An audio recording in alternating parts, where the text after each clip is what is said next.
MIT technology review Pakistan के news studio में खुशामदीद। मैं हूं आपका मेज़बान GM Shah. News round up का आगाज़ करते हैं। बुलेटिन के आगाज़ में आपको बताते हैं कि multinational technology firm Avenga group और Pakistani ICT solution providers premier systems Pakistan में ई-कॉमर्स मार्केट को तक़वियत देने के लिए रकूम की मुंतकली पर मबनी जदीद निज़ाम कायम करेगी।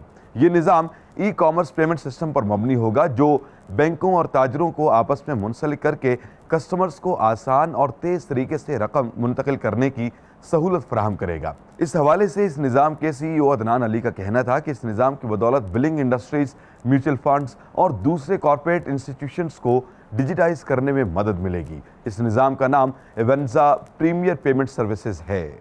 और अब आपको बताते हैं कि मारूफ इलेक्ट्रॉनिक्स अशिया तैयार करने वाली कंपनी लिनोवो ने नया ताकतवर लैपटॉप मुतारिफ करवा दिया है।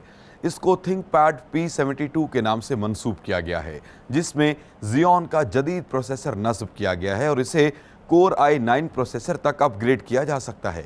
इसके साथ साथ इसकी रैम 128 GB और हार्ड ड्राइव को भी 6 TB तक अपग्रेड किया जा सकता है। इसकी स्क्रीन का साइज 17.3 इंचेस है और 4K रेजोल्यूशन की ऑप्शंस में दस्तयाब है। इसकी कीमत 1,80,000 से शुरू होती है। और अब बुलेटिन के आखिर में आपको बताते हैं कि मारूफ इलेक्ट्रॉनिक्स अशिया तैयार करने वाली कंपनी एसएस बहुत जल्द नया बजट गेमिंग मॉनिटर मुतारिफ करवाएगी। इसकी स्क्रीन का size 27 inches, resolution full HD और इसे 2 स्पीकर से लैस किया गया है। मजीद बरा इसमें 2 HDMI पोर्ट्स भी नस्ब की गई हैं। इसको VP278QGL के नाम से मंसूब किया गया है।